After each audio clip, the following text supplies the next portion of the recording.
Kingmakers IAS Academy for UPSC and TNPSC admissions. Call 9444227273. Palani கோவில் நிலம் பத்திரப்பதிவு செய்யப்பட்ட விவகாரத்தில் அமைச்சர் நிர்மல்குமார் தெரிவித்திருந்த கருத்துக்களுக்கு முன்னாள் பத்திரப்பதிவுத்துறை அமைச்சர் மூர்த்தி பதிலளித்துள்ளார்.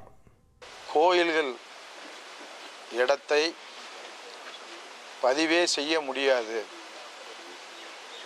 எந்தெந்த பத்திர அலுவலகம் இருக்கிறதோ அது சம்பந்தப்பட்டு இருக்கக்கூடிய கோயில் நிலங்களாக இருந்தாலும் அரசு நிலமாக இருந்தாலும் நீர்நிலை புறம்பாக்காக இருந்தாலும் வக்பாரிய சொத்தாக இருந்தாலும் எந்த சொத்தாக இருந்தாலும் அதை பதிய முடியாதுன்னா அதில் ஏற்கனவே சுழிச்சிருப்பாங்க.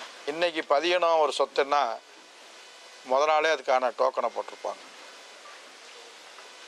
அந்த டோக்கன் போடாமல் பதிய முடியாது. அதனால் இதை தெரியாமல் பதிஞ்சிட்டாங்க, இது யாருக்கும் தெரியாது, இது யதார்த்தமாக நடந்தது அப்படிலாம் சொல்ல முடியாது. 589 பத்திர ஆஃபீஸுக்கும் நேரடியாக நான் ஆள் போட்டதாகவும் அவர்கள் வாங்கக்கூடிய பணத்தில் எனக்கு 20% கொடுத்தான்னு நேற்று முந்தா நாள் மூர்த்தின்னு பேரை சொல்லி சொல்கிறார். ஒரு அலுவலகத்துக்காவது நான் நேரடியாக பேசினேன்னு அவர் நேரம் நிரூபிக்கணும்.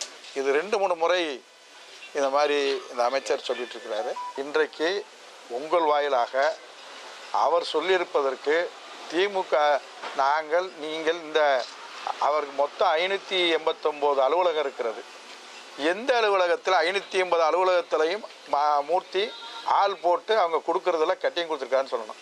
நாங்களும் செய்தி மூலமாக என்னென்னதெல்லாம் இப்படி இருக்குது, நீங்கள் இப்படி சொல்கிறீங்க, அப்படி பொத்தாம் பொதுவாக சொல்லாதீங்க. யார் எங்கே தவறு செய்தாலும் தவறு செய்திருக்கிறவர்கள் மீது சட்டப்பிரகாரம் நடவடிக்கை எடுங்கன்றதுல எங்களுக்கு ஒன்றும் மாற்று கருத்து இல்லை. Kingmakers IAS Academy for UPSC and TNPSC admissions. Call 9444227273.